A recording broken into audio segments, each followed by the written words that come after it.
Without integrating landing pages into your strategy, users are often sent to generic landing pages or generic pages on your websites, such as PDPs, collections pages, home pages, etc. These landing points often lack the messaging that resonates with the visitor at their specific stage of awareness.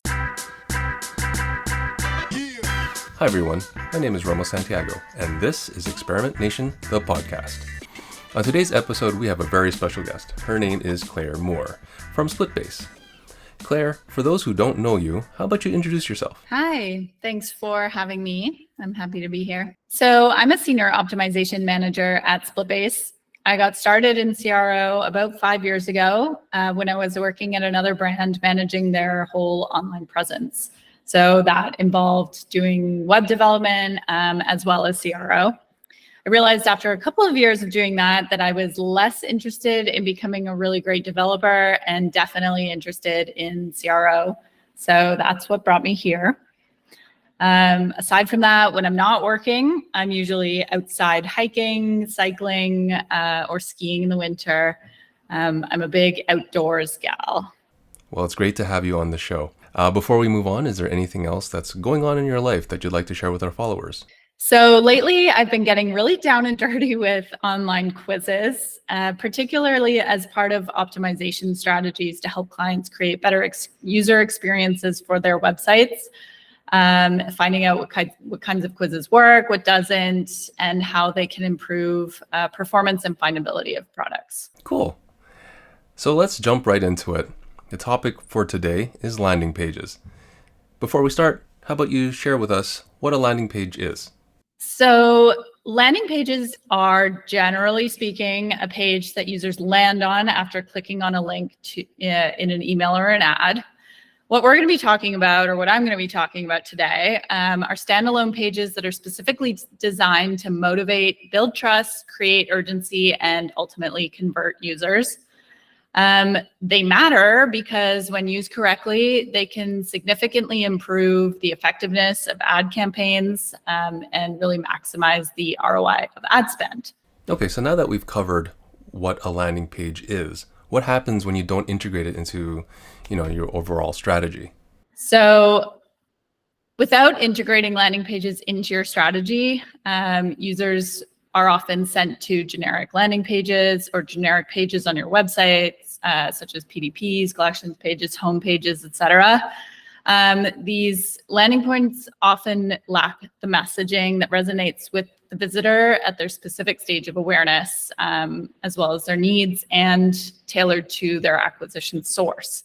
So these generic catch-all pages can also distract users a lot by offering a lot of different directions instead of providing a clear path that's tailored towards their goals, which can, of course, result in lower conversion rates and then wasted ad spend. This is Romo Santiago from Experiment Nation. Every week, we share interviews with and conference sessions by our favorite conversion rate optimizers from around the world. So if you like this video, smash that like button and consider subscribing. It helps us a bunch. Now back to the episode. Great. So, a lot of our listeners work in the e-com industry, myself included. How should e-commerce companies or companies involved in e-commerce leverage landing pages? What are the best practices? Yeah, so landing pages should be used as a first touch point after a user clicks on an ad or an email that provides a more contextualized and distraction-free experience. There are different types of landing pages that should be used in different circumstances, and I'll talk about those in a second. These are the landing pages that we typically build at Splitbase and that are used for different campaigns. So the first one that I'll talk about is the classic hero. This is what people most commonly think of when they think landing page. They're one of the most versatile kinds of landing pages as they can be used for top, middle, and lower funnel campaigns. They typically focus on one hero product as well as its value and benefit. They build trust. They concisely explain how the product works while creating urgency to purchase. And the CTAs on the page typically lead users directly to a cart or a checkout. The next type of landing page is a listicle hero. It's very similar to the classic hero in that it focuses on one product, but it typically lists out in 5 to 7 points the benefits of that product. So it provides a little bit more information and a little bit more storytelling. So these pages work best for more top or middle funnel campaigns. They can be used in retargeting campaigns with the classic hero that I just mentioned. An example topic for this type of page could be something like 5 reasons why dermatologists love this anti-aging serum. These landing pages typically will direct users either to a PDP or another page that has a direct add to cart button. Then we have the collection hero. This page has pretty much all the same elements as the classic hero. It's very product and benefit focused. It has trust, urgency elements, but it features multiple products of the same category. So that's really the main difference between this and the classic hero. This is typically most frequently used for clothing brands. And the goal of the page is to help users find a product they like, and they typically link directly to a product page or another classic hero. After that, we have the article or content advertorials. So here we're getting a little bit more higher funnel and more content heavy pages. So this is quite a bit different from the other landing page styles that I just mentioned. It most importantly does not look like a sales page. It's typically top of funnel and looks more like a blog article than anything. It's made up of shorter paragraphs. It starts with curiosity, aims to get people hooked by being relatable to the problem they're trying to solve. An example could be that you've probably seen that will resonate with you is after years of failing at fad diets, I tried H. Potter's magical weight loss potion for 12 hours, and here's what happened. Magical. So these pages typically link to a PDP or a hero landing page instead of featuring the product directly on the page. It can also be easily reworked into a listicle style page.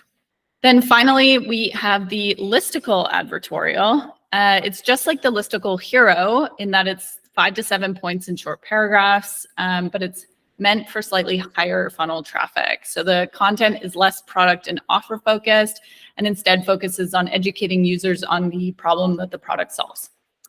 It typically links to another page that has a direct add to cart or buy now button. So as you can see, landing pages create an optimized flow to help users convert and into customers or leads. But of course, not all landing pages work, and it really takes a solid strategy and optimization to make them work well for you. Now that we've covered all the things we should do with landing pages, what are some of the common mistakes? I'm sure you've run into a few of them over your career.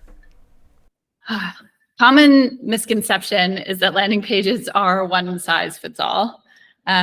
We find brands are often using the same landing page across every ad and stage of the funnel and traffic source, or the same landing page template. Another common mistake that we see are landing pages that don't use voice of customer. So often we find they're written in an overtly salesy tone or brand tone, and they often don't work as well because visitors can't relate to the content or identify with the issue to be solved. So can you share with us some ways to improve our landing pages? So my top 3 approaches to improving landing pages would be definitely number 1 is communicating with ads teams. This is vital to the success of landing pages. So collaborating on ideas for pages and ads and making them work well together really improves the performance of campaigns. As I just mentioned, using voice of customer is another huge one. So by conducting extensive user research, you can write copy that visitors relate to and helps motivate them to convert. And then finally, of course, experimentation. No landing page is one size fits all, and only through continuous experimentation, A/B testing, both with the ads and the landing pages combinations, or as well as on the landing pages themselves, can we know for sure that they're optimized. Claire, thank you for being on their show. How can our followers reach out to you if they want to learn more? People can reach me either by email, claire@splitbase.com, or through my LinkedIn. My name is Claire Moore with one O. Thank you, Claire. Thank you to our listeners. My name is Romo Santiago. This is Experiment Nation, the podcast. Catch you next time. Well, thank you so much for having me. That was great.